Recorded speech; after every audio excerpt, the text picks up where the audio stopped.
Good morning, everyone. It's Lee Henson, president and founder of AgileDad, and it's time for today's episode of the Daily Stand-Up. So without any further ado, let's get started. It's Monday, and it's time for us to kick off our week. So I thought I'd talk to you about a topic that I found really, really interesting. Someone brought this to my attention. This was just brand new published. This is brand new, hot off the presses.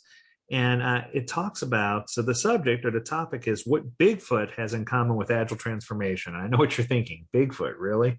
I thought the same thing. I was like, this sounds weird. But then the writer went on to propose this. They said, think about it for a minute.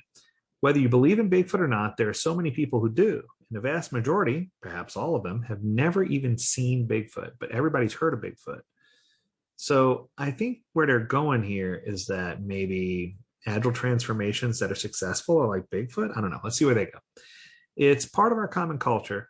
And it's used in brands around the world. Conversations and strong opinions about something that people have never actually seen seem to become common. Think about your answer to my question of, do you believe in Bigfoot? Chances are you thought to yourself, no, don't be silly. Or, of course I believe.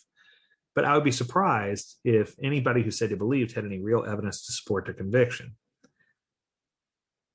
So they're going on to say that successful Agile transformations are a lot like Bigfoot. Interesting, but not quite. I go on to say that I found many, many pockets of successful Agile transformations within big companies.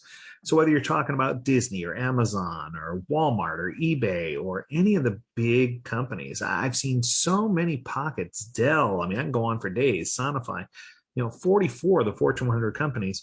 We see parts of the organization really embrace Agile and do well with it. Now, does that mean the entire company is Agile? Not necessarily, right? I could see their point when they say that there's not a whole company that's end to end. There's not a Google that's end to end, or even a Tesla or a SpaceX that's end to end, wall to wall Agile. I get it, but I guess for them, they're asking, for years, what do you consider to be an Agile Bigfoot? For years, they talked about Spotify. People talked about what they had heard, how they heard it worked, how wonderful the so-called Spotify model was, all without ever actually seeing how it worked or didn't work in person. I would argue you don't have to be present in person to figure out how something works. I think that sometimes you have to have faith in the model and that you have to press forward based on what you know. And I think that, the fact that you're saying that you need empirical evidence to prove that the theories are true is quite shocking and a little bit ridiculous. It's a little bit off the point.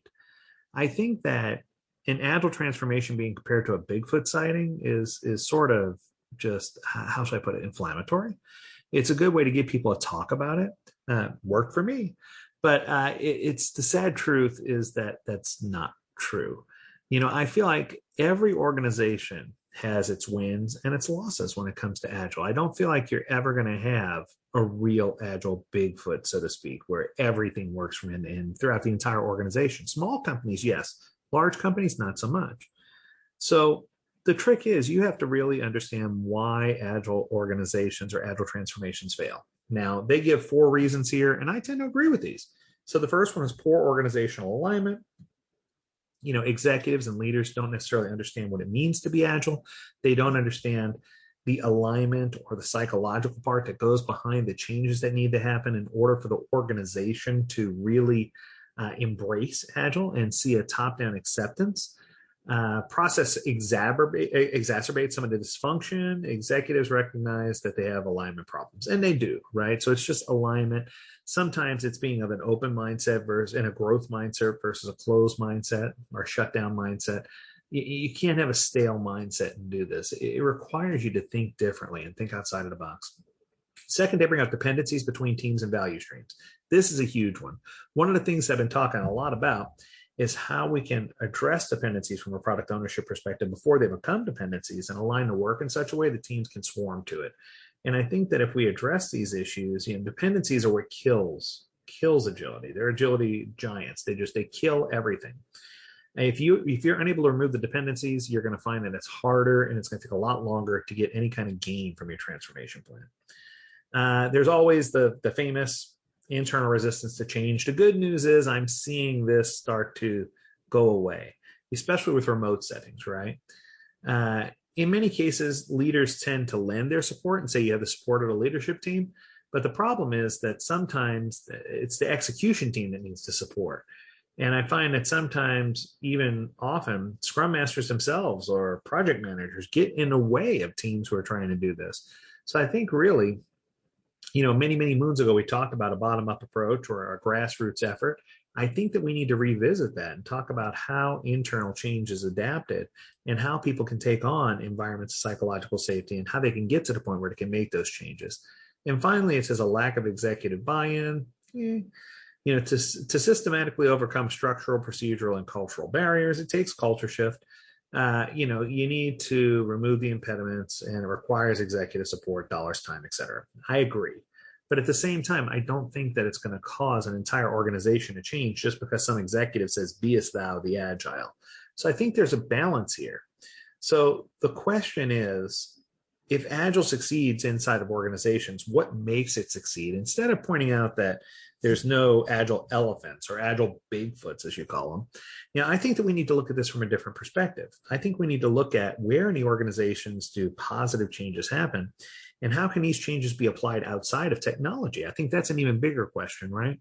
Because what I'm noticing more and more is that organizations who do insurance, finance, marketing, especially entertainment industry, are embracing this more and more.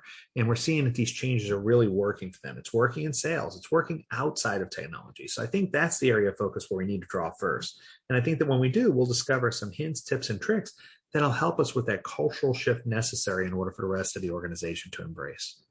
I hope you enjoyed today's podcast. It's a good way to kick off Monday. As always, we encourage you to visit agiledad.com, where you can learn more about this topic or others. And of course, always subscribe to the Agile Dad Daily Stand-Up Podcast. Tell your friends about it. We're growing in subscriptions, and we appreciate that. But we do need more people to listen in order to keep on doing this. So if we can get a whole bunch more people involved, that would be a great help. As always, we encourage you to stay healthy, stay well, and stay agile, my friends. Until next time, do take care.